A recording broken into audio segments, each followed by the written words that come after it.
제가 어저께 설교는 미리 제가 주중에 이렇게 완성하는 편인데 어저께 인터넷 잠깐 보다가 그 이어령 교수님 아시죠? 그분이 조선일보하고 이렇게 인터뷰한 내용이 있었는데 있더라고요. 그래서 그 내용을 한번 말씀드려야겠다라는 생각이 있어서 제가 좀 카피 왔거든요. 근데 다는 말씀 못 해드리고 그 중에 일부분만 좀 말씀을 드리려고 해요. 어떤 내용이냐면 그 제목이 죽음을 기다리며 나는 탄생의 신비를 배웠네라는 제목입니다. 이분이 암에 걸리신 것 같아요. 항암 치료를 하지 않으신다고 합니다. 아시겠지만 이분 따님이 이렇게 목사님이시다가 돌아가셨죠? 암으로. 질문을 던져요. 요즘 따님 생각을 더 많이 하시겠습니다. 암에 걸렸으니까. 암 선고 받은 후 항암 치료를 받지 않고 더 생산적으로 시간을 쓰는 까닭도 따님과 관련이 있는 줄 아는 질문을 던져요. 물론 이 인터뷰하는 사람이 크리스찬인지 아닌지 모르겠습니다.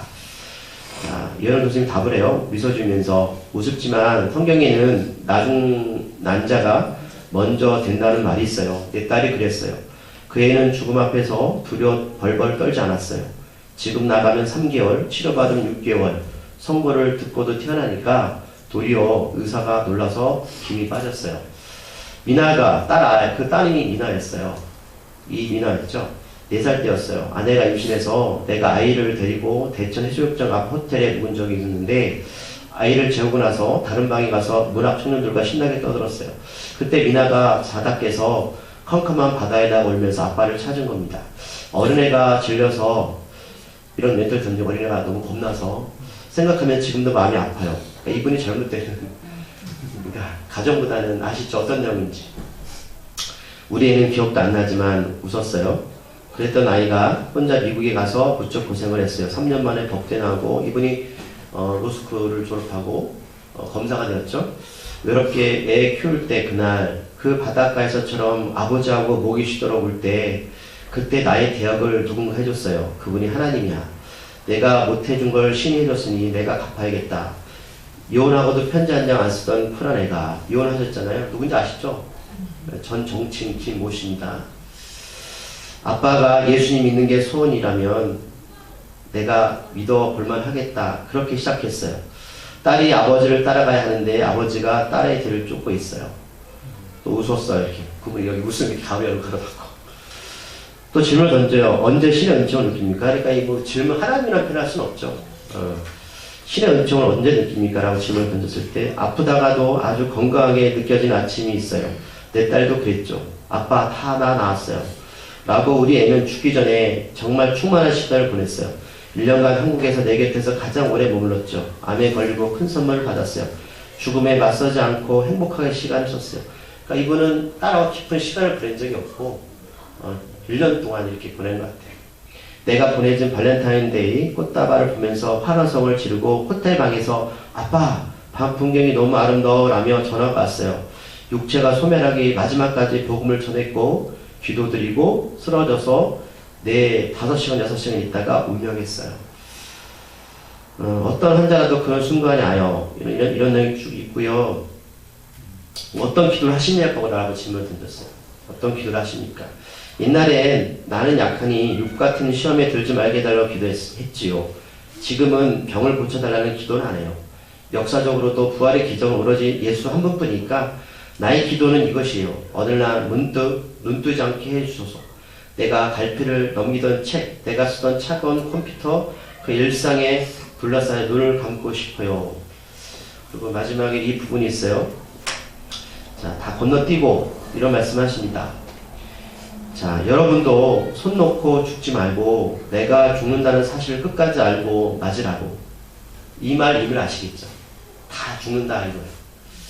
자, 종교가 있든 없든 죽음의 과정에서 신의 기프트, 선물을 알고 죽는 사람과 모르고 죽는 사람은 천지 차이예요. 여기서 예수님 믿으세요라는 얘기를 안 하지만 이 안에 다 포함되어 있는 거예요. 이분은. 그러니까 당신들이 다 죽는데 예수님을 알고 죽는 사람과 모르고 죽는 사람은 어떻게 해요? 그건 천지 차이다. 이분이 굉장히 똑똑한 사람이었잖아요. 초대 문화부 장관을 지냈고 지성인 중에 지성인이요. 향암치를 안 하신대요.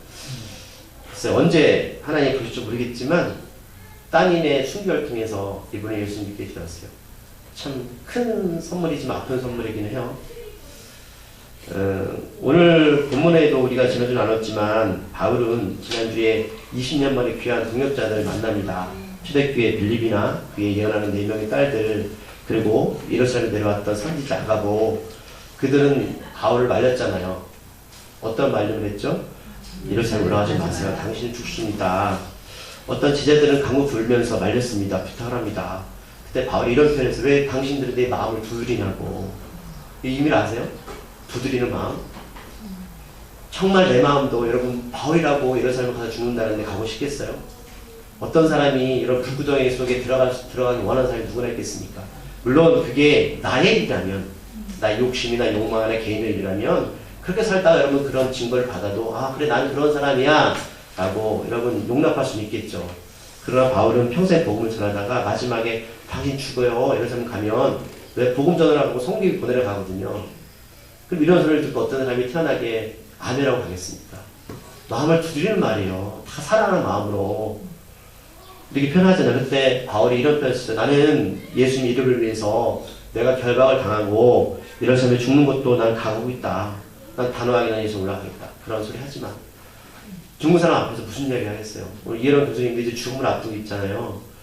아마 자기의 삶이 쭉 주마등처럼 떠올랐을 거예요. 어릴 때 딸의 관계, 그 딸이 미국 가서 열심히 공부했는데 여러분 다 만약에 자녀가 미국에서 검사되고 싶지 않거든요. 우리나라는 더 어려워요. 근데 그런 상관 이혼도 했고 그 손자도 장애인으로 먼저 죽었고 딸도 암으로 그랬는데 평소에 복음 전하다가 죽기 하루만 남겨놓고도 여러분 어떤 교회에서 간증을 했거든요. 그 힘이 어디서 나올 거라는 거죠. 나는 주님 때문에 죽을까 하고 돼 있다. 이런 사람 앞에 뭘 말리겠어요? 가난, 질병, 여러분 그거 아무것도 그 사람한테 통하지 않아요. 그랬더니 이렇게 고면했던 교회가 공동체가 다 포기하고 이런 고백하잖아요. 주님이 뜻대로 하시옵소서. 뭐 이제 하나님의 은혜를 바랄 수밖에 답이 있어. 이렇게 가이사라에서 여러 날을 지낸 후에 바울과 유대인들은 여장을 꾸리고 예루살렘으로 올라간다고 15절에 기록되어 있습니다. 여장을 꾸린다는 것을 헬라 원어에 보면 이런 해석입니다. 짐을 꾸리다. 또 다른 해석은 성교회를 모았던 것을 챙겨서 올라간다는 뜻이에요. 자, 예루살렘으로 떠날 때 가이사라에 있던 몇 명의 제자들 함께 동행하죠. 이렇게 동행하는 이유 중 하나가 16절에 기록되고 있습니다. 왜 몇몇 제자들 함께 떠날까? 후반절에 보면 예루살렘에 도착할 그곳에 머물기 위한 숙소 때문에 같이 떠나는 겁니다. 그 중에 어떤 한 사람이 같이 가는데 구체적으로 그 사람 이름이 나와 있어요. 이름이 뭐냐면 나손이라는 인물입니다. 자, 이 나손을 누가는 뭐라고 표현하냐면 오랜 제자라고 누가는 설명하죠. 그냥 제자라고 이런 기록하고 되잖아요. 근데 오랜이라는 글자를 그 단어를 썼을까요? 궁금하시죠? 궁금하다 말씀하세요. 설명해 드릴게요. 이 사람이 고향 구브로 섬이죠. 구브로 섬 많이 얘기 들어보지 않았어요? 이 섬이 어떤 섬이냐면 바나바와 바울이 처음으로 선교했던 지역입니다. 왜냐하면 이 구브로 섬은 바나바의 고향이었어요. 그래서 처음에 선교를 할 때에 구브로 섬을 타겟 삼아서 같이 떠나서 선교를 했거든요. 그러니까 나손이라는 사람의 고향은 바나바와 같은 고향 사람입니다. 자, 이 사람을 오랜 제대로 기록한 것을 우리가 어디서 찾을 수 있냐면 사도행전 1장 15절에서 우리가 이 사람이 왜 누가가 오랜 제자라는 단어를 썼는지 알 수가 있어요. 사도행전 1장 15절 어떤 말씀이 있냐면 예수님 승천하시기 전에 제자들한테 그런 말을 던지시죠. 너희들 예루살렘 떠나지 말고 예루살렘 모여서 무엇인가 기다려 나는 사명을 주십니다. 그래서 그들이 함께 모여서 기도하죠. 성경 어떤 말씀이냐면 그 마가의 어머니 집에서 함께 마음을 같이 하면서 오로지 기도에 힘썼더니 이때 성령의 역사 일어날 때 그때 몇 명이 모였냐면 약 120명이 모였다고 사도행전 1장 15절에 기록하고 있어요. 무슨 말씀이냐면 이 120명 중에 한 명이 바로 나손일 가능성이 큽니다. 그래서 우리가 쭉 보았지만 제자라고 표현해도 되는데 오늘 누가는 앞에 오랜이라는 표현을 쓴 거니까 이 나손이라는 사람은 초대교회 120 모일 때 함께 했던 사람입니다. 20년 넘게 예수를 믿었던 사람이죠. 그러니까 초대교회 원년 멤버예요. 그렇다면 왜 나손을 데려갈까? 아까 말씀드렸지만 120명이 모였던 장소가 어디요? 예루살렘이에요. 앞에서 말씀드렸지만 제자들 데려가는 것은 숙소 때문에 그렇죠. 그러니까 나손의 집이 예루살렘에 있을 가능성이 커요. 그래서 나손의 집에서 머물 생각으로 오늘 바울은 함께 떠난다는 사실이죠. 자, 11절에 보면, 17절에 보면 드디어 예루살렘에 도착하게 됩니다. 자, 형제들이 이들 어떻게 막이죠? 기꺼이 영접하죠. 그런데 오늘 17절 이후의 말씀을 보면 이 영접했던 사람들은 유대 그리스도인이 아니라는 걸 알 수가 있어요. 왜냐하면 어떤 문제가 터집니다. 근데 그러니까 이 바울을 맞았던 사람들은 유대 그리스도인들이 아니라 헬라인으로 구성된 그리스도인 가능성이 커요.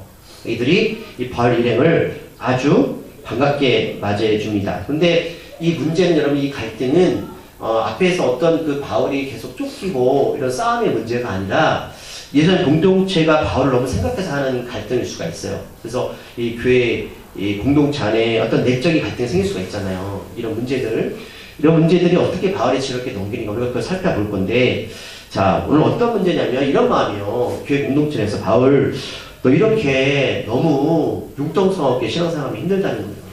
그리고 좀 적당히 해라. 적당히. 우리가 그런 게 있잖아요. 당신 이렇게 너무 기도하면 너무 쓰러져요. 금식도 오래 하면 안 돼요. 이렇게 그게 옳은 건 알고 있어요. 근데 너무 상대방을 위하다 보니까 그게 안타까워서 그런 이제 염려 아닌 염려를 하게 되는 것이죠. 여기서 한번 너무 기도를 오래 해서 제발 우리 권사 입사님 좀 기도 좀 그만하세요. 이런 권면을 하면 좋겠죠. 네. 예루살렘에 도착한 바울은 바로 다음날, 그러니까 아주 누가가 상세히 기록하죠. 그 일정까지 그 다음날. 이건 왜요? 누가가 함께 있어요. 이따 말씀드릴 거예요. 다음날 일행들과 함께 어딜 가냐면 18절에 보면 누굴 찾아가요? 야고보를 찾아가요. 근데 18절에서 우리와 함께라는 문장이 나오죠. 그 우리 안에 누가 포함되어 있다고요? 누가요, 누가. 예. 누가가 자기 이름 쓰지 않죠. 물론 같은 동역자도 있고 그 우리 안에 누가가 있어서 지금 상세하게 바울이 행하는 일들을 옆에서 관찰하고 있는 거예요. 그러니까 그럼 이렇게 어떻게 잘 기억할 수 있을까요? 누가는 여러분 의사였다고 말씀드렸죠. 굉장히 감성적이고 여러분 합리적인 사람, 논리적인 사람이에요. 이거를 적었는지 모르겠지만 굉장히 머리가 좋은 사람입니다. 그래서 우리와 함께 바울은 18절에 보면 예루살렘 교회를 찾아가요. 야고보를 찾아가죠. 자, 이런 부분은 사도행전에 누가가 여러 번 기록했어. 우리라는 표현을 우리가 앞에서 살펴봤어요. 그러니까 누가는 자기 이름을 지칭하지 않는 항상 우리라는 표현을 써요. 야고보가 누굴까요? 야고보는 예수님의 육종의 동생입니다. 또 다른 야고보가 나오는데 그 야고보를 순교해요. 우리 앞에 봤지만 그 야고보의 형제가 우리 그 요한계시록 썼던 요한이잖아요. 그 형제예요. 그러니까 이 야고보가 다른 야고보예요. 이 야고보는 성경에 기록될 때 보면 야고보는 예수님 육종의 동생입니다. 다른 야고보는 그 초기에 죽었어요. 순교로. 자, 초대교회에서 이런 이유 때문에 지도 역할을 바뀐 거죠. 금수저예요. 원래 아무런 상관도 없어요. 왜냐면 예수님은 성령의 역사로 태어났으니까. 그냥 마리아의 육종의 동생이죠. 근데 이유 때문에 어떻게 보면 지도자가 된 거예요. 자, 사도행전 12장 17절에서 보면 앞에 있는 내용이요. 어떤 내용이 있었냐면 베드로 옥에 갇혔잖아요. 그때 천사가 나타나서 도와줬죠. 그래가지고 베드로가 탈출하게 됩니다. 이때 베드로가 도망가면서 그 형제들한테 이런 말을 남겨요. 자, 왜냐면 남들은 베드로가 딱 감을 갖춘 줄 알았잖아요. 그래서 교회 지체할 때 뭐라고 이렇게 권면하냐면 내가 탈출한 것을 야고보와 형제들에게 나의 상을 알려라. 사도행전 12장에 그런 말씀이 있거든요. 그러니까 야고보는 교회 지도자였어요. 그래서 야고보한테 알려는 사람은 리더니까. 리더를 알고 있어야 되잖아요. 그만큼 야고보가 예루살렘 교회에 큰 역할을 하고 있었던 걸 알 수 있습니다. 그리고 중간에 보면 그 할례 문제도 야고보가 정을 해주죠. 예. 그러니까 뭐 야고보가 제가 볼 때 예수님의 동생이라 그런 건 아니고 어떤 영적 지도자였던 것 같아요. 그런 부분이 굉장히 큰 역할을 감당한 것 같습니다. 그렇죠? 자, 바울이 야고보를 찾아왔는데 예루살렘의 교회에 장로들도 이미 와 있었죠. 자, 바울은 그들에게 문안하고 나서 자신이 이방인들에게 복음을 전하고 일어났던 일들을 상세하게 성경 보고를 하는 장면이 19절에 기록하고 있어요. 근데 19절에서 우리가 단어를 하나 좀 살펴봐야 돼요. 바울이 성경 보고를 할 때 어떻게 보고하는지 보세요. 바울이 문안하고 하나님이 자기의 사역으로 말미암아. 자, 바울이 어떤 표현이에요? 자, 교회 야고보와 교회 장로를 할 때 이 사람들은 어떻게 바울이 성교를 했는지 모르잖아요. 근데 성경 보고를 할 때에 그냥 이런 일이 일어났습니다라고 고백하는 게 아니라 이 일을 누가 다 했다? 하나님께서 했다. 하나님께서. 이것을 문장 첫 머리에 주잖아요. 여러분 이게 그냥 아무것도 아닌 게 아니에요. 정말 바울은 그렇게 믿는 거예요. 하나님이 자기의 사역이었다는 거죠. 그러니까 바울이 물론 하나님의 사명을 받고 사명을 감당했지만 이 일은 자기 일이 아니었다는 거예요. 누구의 일이다? 하나님이 자기 사역이었어요. 이해하세요 여러분? 그렇다면 우리가 어떻게 생각할 수 있냐면 이건 바울이 안 해도요. 바울이 안 할 거야. 하나님 안 할 거야 해도요. 하나님은 자기 사역이기 때문에 하나의 방법으로 다른 사람이나 자기의 어떤 방법으로 다른 방법으로 일을 취했다는 것이죠. 그럼 이걸 잘 보셔야 돼요. 우리가 나 여러분 김목사 안 해도 여러분 한국에 잘 굴러가고요. 하나님을 다 일어나요. 여러분 우리가 안 해도요. 하나님 교회 세우세요. 네. 우리가 안 해도요. 하나님이 여러분 전능한 하나님 그렇게 못하시겠어요. 근데 우리는 착각 속에 빠져 살아가잖아요. 우리가 내가 여러분 그 생각 빨리 접으셔야 돼요. 하나님 부르실 때 아멘이라고 응답하세요. 사역의 주체는 바로 하나님이십니다. 이 소리를 듣고 바울의 성교복을 듣고 야고보와 사울들도 하나님께 영광을 돌리죠. 맞아요. 이게 바로 교회의 본질이에요. 우리가 한 거 없어요, 여러분. 물론 우리가 열심히 도구로서 어떤 역할을 감당했죠. 여러분 바울이 지금까지 살아온 거 보세요. 그가 얼마나 많은 고생을 했습니까?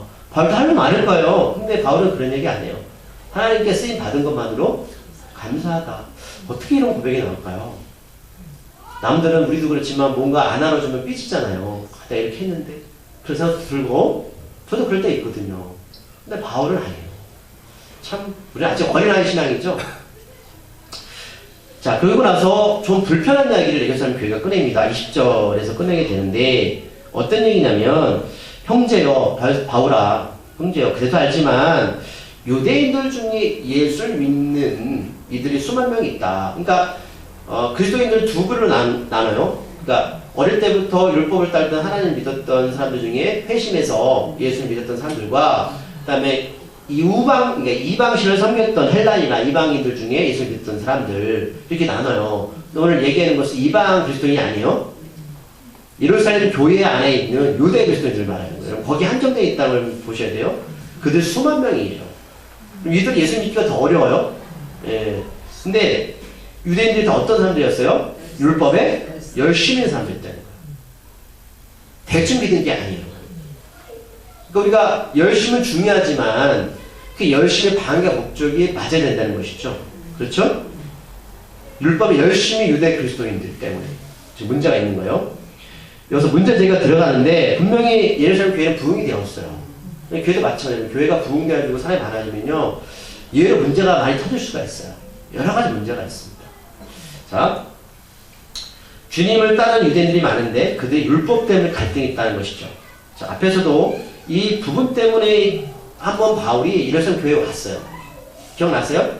할례 문제와 모세 율법 문제 때문에 예루살렘에 왔어요. 왜? 그건 자기가 결정한 문제가 아니에요. 아무리 교회가 맞다 할지라도 우리는 교회법을 따라야 돼요. 우리가 N교회 문제 얘기하면 다 지나갔지만 왜냐면 교회법을 따라야 되거든요. 그걸 무시하면 안 돼요. 그래서 와서 정리해줬죠. 몇 가지 정리했어요. 그래 할례나 이 부분은 안 해도 된다. 분명히 정리해줬습니다. 근데 이게 아직 유대 그리스도인들한테는 확실히 다가오지 않았습니다. 왜요? 그게 열심히 했다는 거예요. 자, 유대인들은 여전히 그 예수를 믿지만 할례나 모세 율법을 따라 한다고 말했고 몇 가지를 예수님 교회가 정리해줬지만 열심히 있는 유대인들 때문에 그리스도인들 이것이 혼란이 온 겁니다. 그럴 수밖에 없는 것이 여러분 유대인들은 제가 말씀 어릴 때부터 율법을 배웠어요.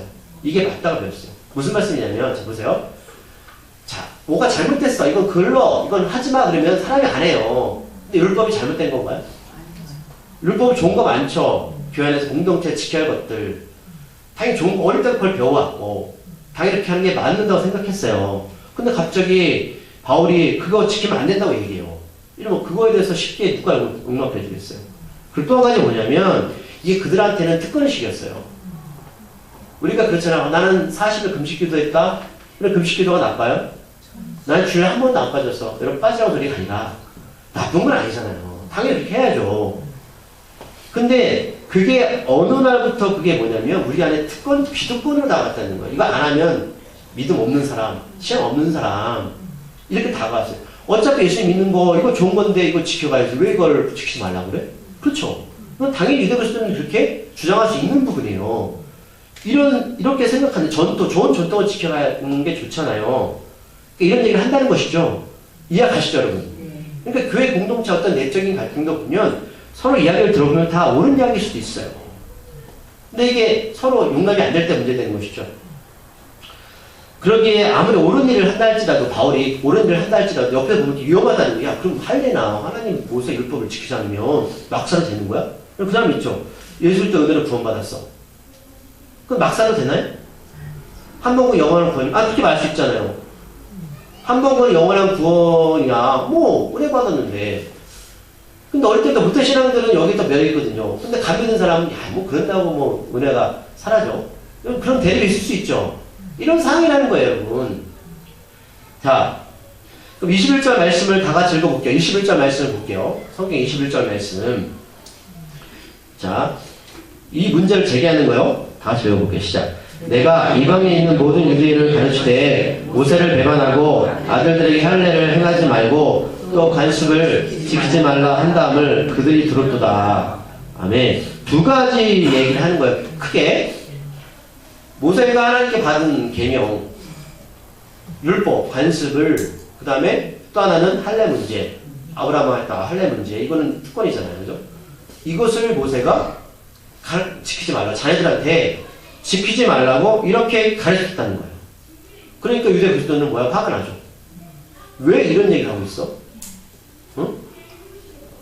그런 거예요. 쉽게 말하면 여러분 은혜니까 은혜로 하시면 되는 거예요. 여러분 그냥 뭐 박사로도 우리가 주를 안 지켜도 구원받을 수 있습니다. 그것 때문에 우리가 저 구원을 흔들리는 건 아닙니다. 이렇게 말할 수 있죠.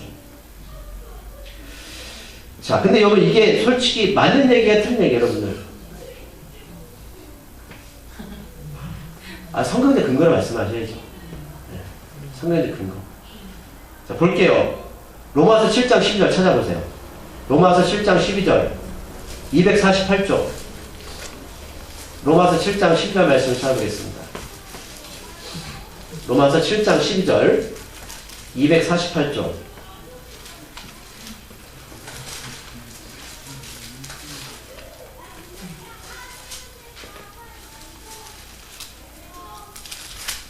승진이가 한번 크게 읽어보세요. 로마서 7장 12절 말씀 248쪽. 아니요, 김승청년 읽어보세요. 다음 구절 제가 박사님 시켜드릴게요. 로마서 7장 12절. 이로 본건대 율법은 거룩하고 계명도 거룩하고 의로우며 선하도다. 아멘. 바울이 로마에 있는 교회에서 뭐라고 표현하셨어요? 율법도 거룩하고 계명도 거룩하고 이롭고 선하다. 그럼 이게 바울 선생님은 율법을 지키라는 소리예요? 아니 지키지 말자는 소리예요? 지키라는 소리죠. 명백하죠? 또다시 로마서 10장 3절 말씀. 박사님 한번 읽어보실래요? 못 찾았어요. 로마서 10장 3절 천천히 찾아보세요. 옆에 있는 거 찾으신 분 읽어보세요. 하나님의 의를 모르고 자기 의를 세우려고 함써 하나님의 의에 복종하지 아니하였느니라. 이 의미를 아시겠죠? 자기 의를 그렇죠. 율법을 지키지 말라는 게 아니에요. 율법 때는 뭐예요? 난 너희보다 나아. 그 자기이잖아요. 내가 이렇게 하면 난 하나님의 백성인 구원받을 수 있어. 근데 하나님 의가 더 높아요? 사람 의가 더 높아요? 그렇죠. 근데 우리가 율법의 얽매는 뭐예요? 하나님의 복종하지 않는 거, 자기의에 세워지는 거예요. 이거를 은혜와 여러분 율법에 대한 구분을 하는 거예요. 우리는 율법으로 하는 나라 갈 수 없잖아요. 이것 때문에 이방 그리스도인들한테 은혜가 더 중요해라는 것 뿐이지 율법 지키지만 이게 아니거든요. 이거를 강조하다 보니까 이런 부분이 나오는 것 뿐인데 유대 그리스도는 뭐예요? 지금까지 자기가 집착하고 살았다는 것이죠. 여기 얽매고 있는 거예요. 자, 더 확실하게 하나 더 찾아볼까요? 갈라디아서 3장 24절 305쪽. 갈라디아서 3장 24절.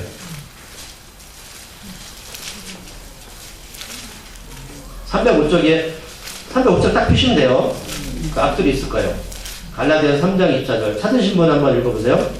이같이 율법을 우리를 그리스도로 인도하는 소돔 유사가 되어 우리와 여간 믿음으로 말미암아 못하면 어떻게 하려 합니다. 자, 여기서 초동교사 나오죠. 네. 초동교사가 뭐 하는 사람이냐면 바울이 살던 시대에 어떤 가정의 가정교사예요. 근데 6세부터 16세까지 아이를 돌보는 노예를 말하는데, 자, 이게 바로 이 초등교사가 바울은 그러니까 율법, 하나님의 주신 율법을 하나님의 은혜로 인간의 길잡이라는 뜻이에요.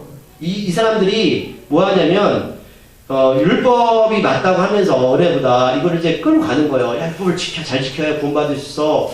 요즘 뭐 신천지나 이단들처럼 뭘 해야 돼. 이렇게 자꾸만 사람들을 현혹시키잖아요. 교회 안에도 마찬가지고. 이렇게 그걸 하는데 이 사람들 뭐라고요? 이 사람이 어떤 역할을 하는 거예요?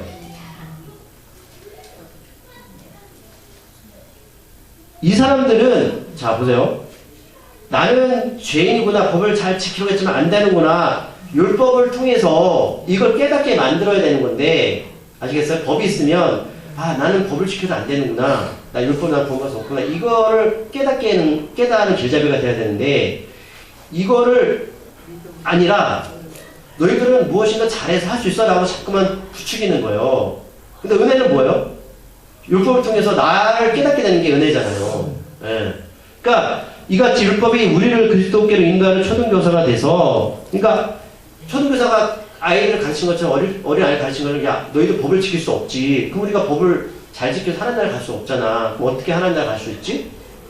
이거 알려주는 게 바로 초등교사예요. 율법이 바로 그런 역할을 하는 거예요. 초등교사가 아이를 가르치듯이, 어린아이를 가르치듯이 율법도 우리에게 주는 목적이보다 그걸 통해서 구원받을 수 있다 이 얘기하는 게 아니라 우리가 어떤 존재를 깨닫게 하는 게 보다 그게 바로 율법이다라는 거예요. 이 말씀을 하는 거예요 지금 바울이. 이해하시죠? 그러니까 바울이 율법을 지키지 마라는 게 아니에요. 율법을 통해서 너희 스스로를 살펴봐. 그래서 하나님이 우리에게 율법을 주신 목적이 거기에 있는 거예요. 근데 우리는 뭐예요? 우리 율법을 통해서 우리는 구원받을 수 있어. 그건 잘못된 거죠. 하나님 주신 율법의 목적과 다른 거예요. 이 얘기를 하는 거예요 지금. 이 얘기를 이방 그리스도인들 가르치면서 지금까지 맞거든요. 그러니까 편할 때 생각하고 있던 유대인들한테 하나님이 법을 주신 목적, 예수님이 십자가에 돌아가셨냐, 십자가에 죽으시고 부활하셨냐, 이 의미를 잘 설명해 줌으로써 우리가 어떤 존재를 깨닫게 하는 거예요. 그래서 바울이 난 죄인 중에 괴수다 라는 고백이 영상하는 거거든요. 근데 22절에 보면 열심히 그들은 바울이 율법을 무시하고 할례도 하지 말라고 이야기를 들었다라는 거. 너 어떻게 할 거냐는 거죠. 그들이 널 공격할 건데. 그러니까 이게 와전될 수도 있고요. 잘못 이해된 거죠.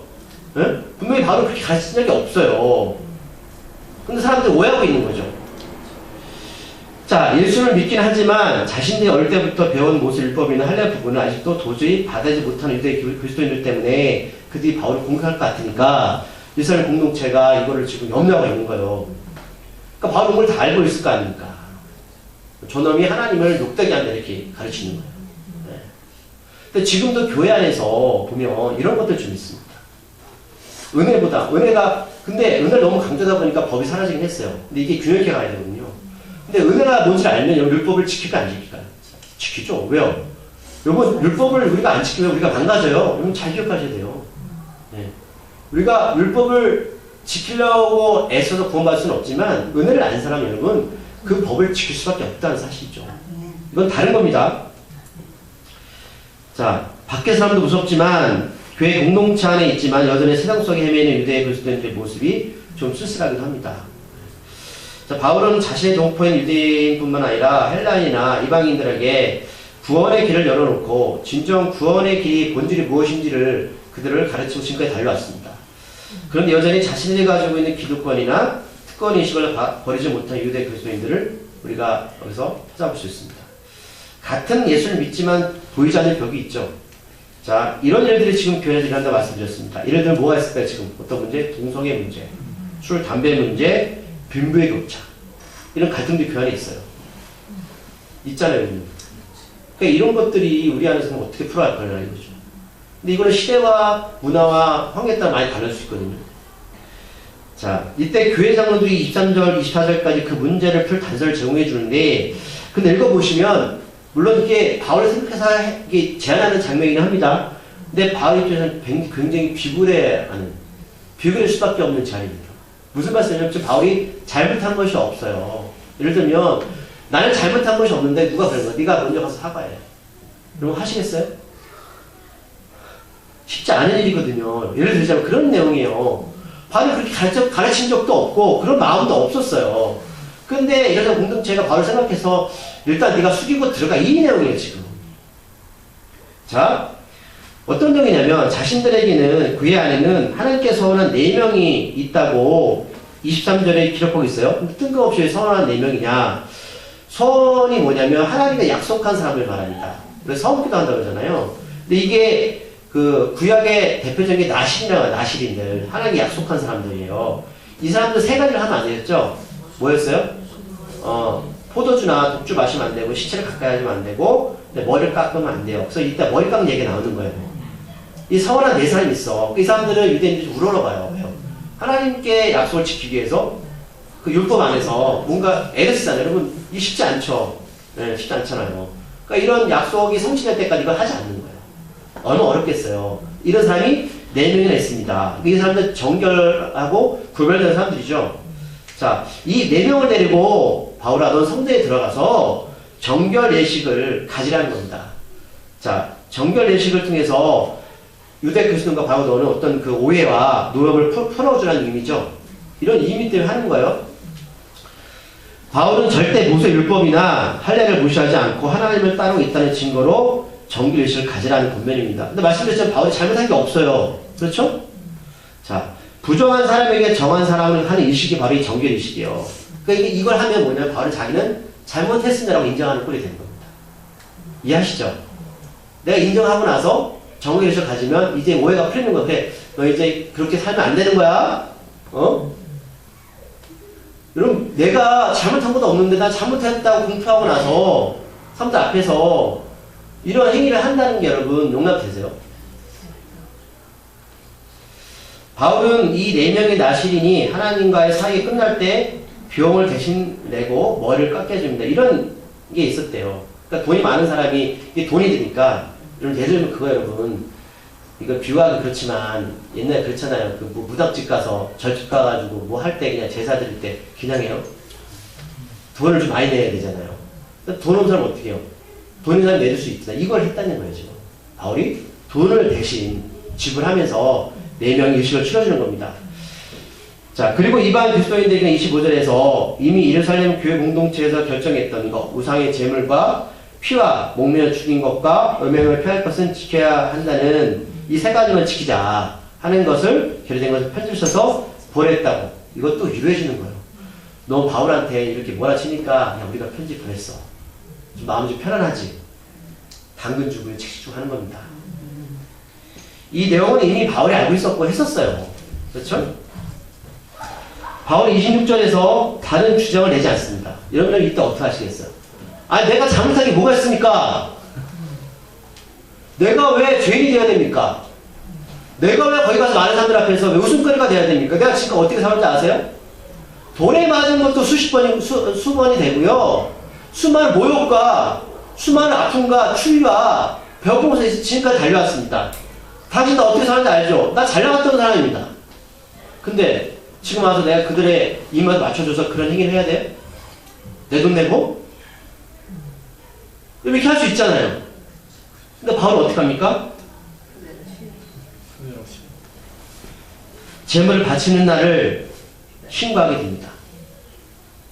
바울 입장에서는 굉장히 섭섭하고 힘이 빠졌을 것입니다. 충분히 지금까지 하나님의 일가 무엇인지 성경대로 가르쳐왔고 이방 그리스도인들이 자유 안에서 예수를 믿도록 길을 열어놨는데 정작 자신에게 힘이 되어야 할 예루살렘 교회는 타협하는 타협을 바울한테 요구하고 있습니다. 예루살렘 교회 나빴죠? 우리들이 바울 입장이라면 그럴 것 같아요. 다 때려치고 안 해. 라고 자리를 박차고 일어날 법도 한데 바울은 그런 행동 전혀 하지 않습니다. 자, 이제 제가 말씀을 정리할까요? 한 구절 더 찾아볼게요. 고린도전서 9장 19절 20절 여기에 바울의 생각이 왜 이런 행동했는지 여기 답이 나와 있습니다. 고린도전서 9장 19절 20절 273쪽입니다. 누가 또 읽어주세요. 고린도전서 9장 19절 20절 내가 모든 사람에게서 자유로우나 스스로 모든 사람에게 종이 된 것은 더 많은 사람을 얻고자 합니다. 20절까지. 유대인들에게 내가 유대인과 같이 된 것은 유대인들을 얻고자 하며 율법 아래 있는 자들에게는 내가 율법 아래 있지 아니하나 율법 아래 있는 자같이 된 것은 율법 아래 있는 자들을 얻고자 하며. 여기 충분히 설명하고 있죠. 왜 바울이 이렇게 저항하지 않고 왜 이런 행동을 하신지 아시겠어요? 더 많은 사람을 얻고자. 예수의 이름으로 생명을 얻고자 한 거예요. 그래서 그는 이방인들 앞에서는 이방인들 눈높이에 맞춰서, 유대인들 앞에서는 유대인들 눈높이에 맞춰서 그렇게 살아온 거예요. 이건 이중인격자가 아니에요. 그러면 쉬운 게 아니에요. 바로 굉장히 잘난 사람입니다.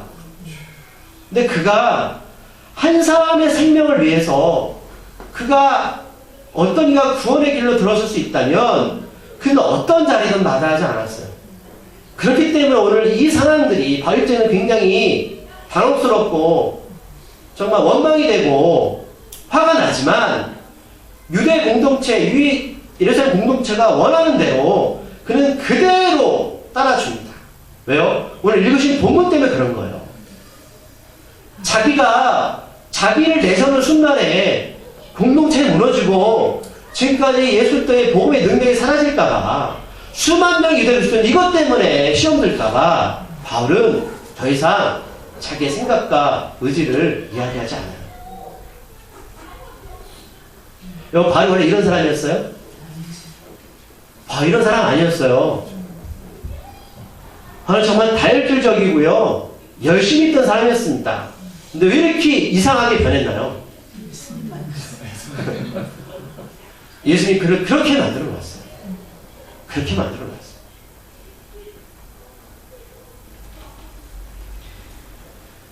자, 제가 이제 정리하겠습니다, 진짜.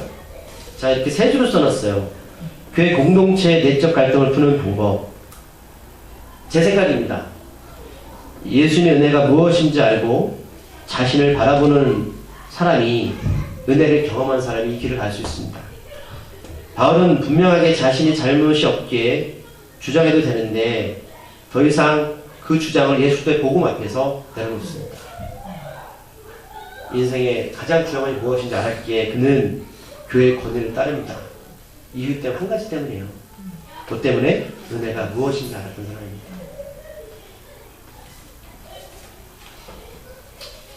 저도 바울 같은 사람이 되고 싶은데 쉽지 않죠. 자, 기도하겠습니다. 하나님, 오늘 바울은 황당한 일을 당합니다. 그는 성교배를 가지고 또 예루살렘 교회에 죽을 각오로 왔는데 도리어 예루살렘 교회는 그에게 황당한 요구를 건넵니다. 하지만 바울은 거기에 자기의 주장을 내세우지 않고 예루살렘 공동체가 원하는 대로 행합니다. 이유는 그는 예수의 생명의 은혜를 경험했고 그 생명의 은혜를 나누기 위해서입니다. 아버지, 우리가 교회 공동체 안에서 무엇을 주장해야 됩니까? 무엇을 내세우고 있을까요? 바울의 고백을 들으면서 우리는 다시 한번 우리가 예수를 믿는 이유를 생각해 봅니다. 은혜를 경험한 자는 그 은혜를 나누고 은혜 속에 살아갑니다.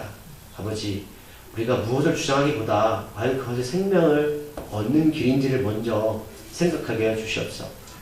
우리가 그 길이라면 우리는 어떠한 수모와 아픔도 주께서 참을 수 있는 그런 능력을 주실 줄 믿습니다. 아버지, 함께 하시고 인도하여 주시옵소서. 예수님의 이름으로 기도드립니다.